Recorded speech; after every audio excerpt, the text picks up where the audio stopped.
ओम शांति। सुनते हैं आज का पुरुषार्थ। आज प्यारे मीठे बाबा ने पुरुषार्थ का टाइटल है संस्कार परिवर्तन सो जग परिवर्तन। तो बाबा ने कहा संस्कार परिवर्तन से जग का परिवर्तन। बाबा कहते हैं अपने संस्कारों को परिवर्तन करो तो तुम्हारा संसार बदल जाएगा। तो हमारा संसार माना हमारा पारिवारिक जीवन, हमारा कर्म क्षेत्र, सब कुछ बदल जाएगा। हमारे जीवन में सहज सफलता प्राप्त होने लगेगी, निराशा के बादल छट जाएंगे और क्या होगा, हमारे घर में सदा खुशियों के झूले में सब झूलते रहेंगे। तो संस्कार परिवर्तन का बहुत ही महत्व है, क्योंकि संस्कार परिवर्तन से ही हम संसार का परिवर्तन कर सकते हैं। तो बाबा कहते हैं हम अपने संस्कारों को बदलेंगे तो अच्छी तरह पहचान ले कि मेरा कौन सा संस्कार मुझे कष्ट देता है या दूसरों को कष्ट पहुंचाता है। तो हमें इसकी चेकिंग करनी है और उसको देखना है कि कौन सा ऐसा संस्कार मेरा है जो मुझे भी कष्ट दे रहा है और साथ ही साथ दूसरों को भी वो कष्ट पहुंचा रहा है। तो ऐसा तो नहीं कि हम अपने किसी संस्कार को बिल्कुल ही राइट समझ रहे हैं, अर्थात उसको बिल्कुल ठीक समझते हैं और उससे क्या होता है, लेकिन उससे सभी को परेशानियां हो रही हों, है ना। हमने सोचा कि मैं जो भी ये कर रही हूँ या कर रहा हूँ ये ठीक है, लेकिन कहीं ना कहीं उससे कई आत्माओं को परेशानी हो रही है, प्रॉब्लम हो रही है और हमने उस पर अटेंशन नहीं दिया और उसको सही समझते रहे। तो बाबा कहते हैं क्योंकि जिस मनुष्य में अहम बहुत होता है वह सदा अपने को राइट ही समझता है, परंतु यदि हमारे द्वारा दूसरों को कष्ट पहुंच रहा है, यदि हमारी वाणी दूसरों का सुख छीन रही है, यदि हमारा क्रोध घर में अशांति पैदा कर रहा है, यदि हम सब लोग हमसे दूर भागना चाहते हैं, तो हमें समझ लेना चाहिए कि हमारे संस्कारों में कहीं ना कहीं कुछ गड़बड़ है। तो लोग अगर हमसे बार बार शिकायतें करते हैं, हमसे उनको परेशानी हो रही है, वो ऐसे हमसे किनारा करना चाह रहे हैं, तो फिर हमें समझ जाना चाहिए। तो फिर बाबा कहते हमारा स्वभाव चिड़चिड़ा है, हमारे स्वभाव में प्रेम नहीं है, अपनापन नहीं है, शुभ भावनाएं नहीं हैं, हमारे वचन ऐसे नहीं हैं जो दूसरों को प्रिय लगे, दूसरों का उमंग बढ़ाए, दूसरों को शांति दें। तो कैसे हमारे संस्कार होने चाहिए, जब यह श्रेष्ठ हमारा जन्म हुआ है, हमें कौन से संस्कार धारण करने हैं जिससे हम मनुष्य से देवता बने। तो बाबा कहते हम अपने संस्कारों को बदलें तो संसार क्या होगा, स्वतः ही बदल जाएगा। तो बाबा कहते हैं चेक कर लें हमारे अंदर परिवारों में या संगठन में लड़ाई झगड़ा करने के संस्कार तो नहीं हैं, अर्थात हम बात बात पे बिगड़ तो नहीं जाते हैं, किसी से टकराव तो नहीं करने लगते। तो इसलिए बाबा कहते हैं यदि हम लड़ते ही रहेंगे तो सतयुग में हमारा पाठ कदापि नहीं हो सकेगा, क्योंकि वहाँ पे कैसी आत्माएं होंगी जो संपूर्ण पावन बनेंगी, जो सतो प्रधान होंगी, जिनके अंदर वो गुण, वो विशेषताएं, वो संस्कार होंगे। तो बाबा कहते हम त्रेता युग में ही आएंगे। तो क्योंकि त्रेता युग में जहाँ कलाएं कम हो जाती हैं और आत्मा इतनी भर संपूर्ण नहीं होती है, तो बोलते हैं दिखाते हैं त्रेता में राम को धनुष बाण दिखाते हैं। तो क्या है उसका मतलब कि वो लड़ने झगड़ने का ही प्रतीक है, क्योंकि धनुष बाण से क्या किया जाता है, दूसरों से युद्ध किया जाता है। तो बाबा बोलते हैं जब द्वापर के बाद हम नया जन्म लेना शुरू करेंगे तो हम लड़ते ही रहेंगे, हमारा वो संस्कार इमर्ज हो जाएगा और जो लड़ते हैं उन्हें स्वयं भी शांति प्राप्त नहीं होती। तो देखो कितना इसका घाटा है। तो अगर हमने इस संगम पे अगर अपने संस्कार नहीं परिवर्तित किए तो ये पूरे कल्प के लिए हमारे को घाटा डालेगा, हमारे लिए प्रॉब्लम हो जाएगी।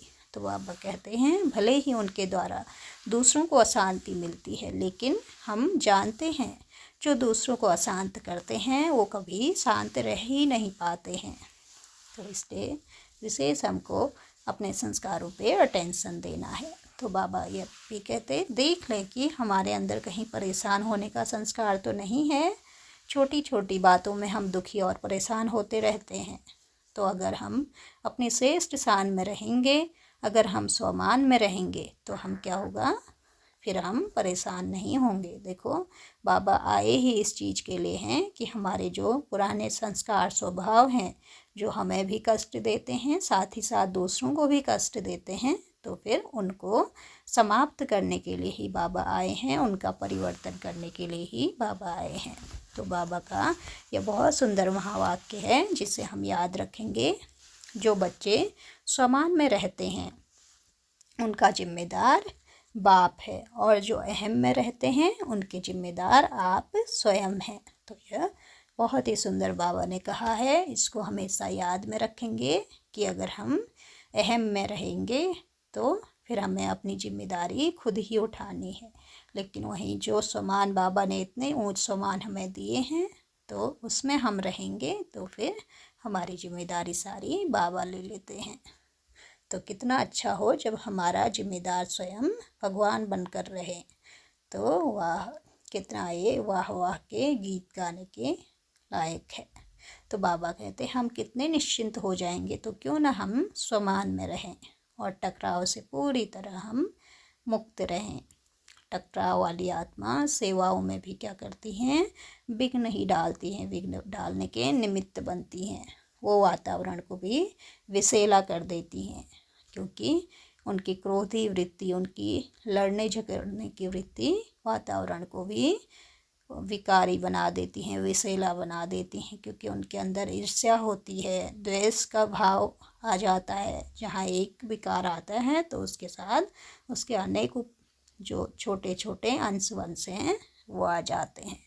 तो बाबा कहते हैं और सेवाओं की सफलता को भी क्या कर देती हैं, ऐसी आत्माएं धूमिल कर देती हैं, अर्थात सफलता जो मिलनी है उसको भी वो समाप्त कर देती हैं। तो बाबा ने कहा वाइब्रेशन नेगेटिव हो जाते हैं और कोई भी ऐसे स्थान पर आना नहीं चाहता है।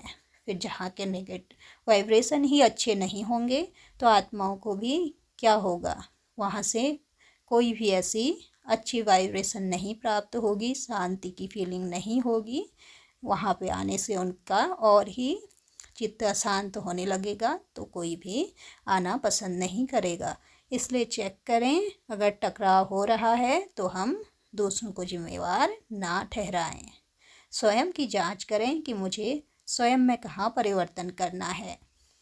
अगर हम दूसरों को ही देखते रहेंगे कि यह ऐसा बोलता है, यह ऐसा करते हैं, या बार बार गलती करते हैं, तो हम टकराव से मुक्त माहौल को भी नहीं बना सकेंगे। तो इसलिए बाबा कहते बहुत ये बातें सभी को बार बार याद करनी है कि दूसरा बुरे वचन बोलें, हम यह सोचने के बजाय कि यह कब बदलेगा, हम यह सोचें कि मुझे अचल अडोल रहना है। तो हमें उसको बदलने की कोशिश नहीं करनी, बल्कि हमें अपनी स्थिति को इतना पावरफुल बनाना है कि हमें प्रभाव न पड़े। तो हम उसका पुरुषार्थ करें तो दूसरे की कमी हमें शक्तिशाली बनाने वाली बन जाएगी। और हमारे जब इतनी अचल अडोल स्थिति होगी तो हमारी जो वाइब्रेशन होगी वो दूसरों को भी परिवर्तन कर देगी। तो हम आज सारा ही दिन बहुत ही सुंदर स्वमान का अभ्यास करेंगे कि मैं स्वमान लेंगे, मैं मास्टर ज्ञान सूर्य हूँ, और इस स्वमान से हमारे जो रंग बिरंगी शक्तियों की किरणें हैं चारों ओर फैलने लगी हैं और वातावरण चार्ज हो रहा है। तो जो सूर्य की किरणें होती हैं, क्या होता है, वो चार्ज करने वाली होती हैं। ऐसे ही जो ज्ञान सूर्य की किरणें हैं वो भी वायुमंडल को चार्ज करने वाली हैं। फिर ज्ञान सूर्य शिव बाबा का हम आह्वान करेंगे, उनसे कहेंगे कि अपना धाम छोड़कर सम्मुख आ जाओ, और देखेंगे ज्ञान सूर्य महाज्योति निराकार शिव बाबा नीचे उतर रहे हैं और आ गए हमारे सामने। ज्ञान सूर्य हमारे आँखों के सामने हैं, उनकी रंग बिरंगी किरणें सामने से मुझ पर पड़ रही हैं। ऐसा अभ्यास हम हर घंटे में 1 मिनट 2 बार ज़रूर से करेंगे, तो हमें अपने संस्कारों को परिवर्तित करने में बहुत ही मदद मिलेगी। इस डेज को हम अवश्य ही करें, बहुत ही अटेंशन से करें। अच्छा, ओम शांति। शुक्रिया बाबा, शुक्रिया।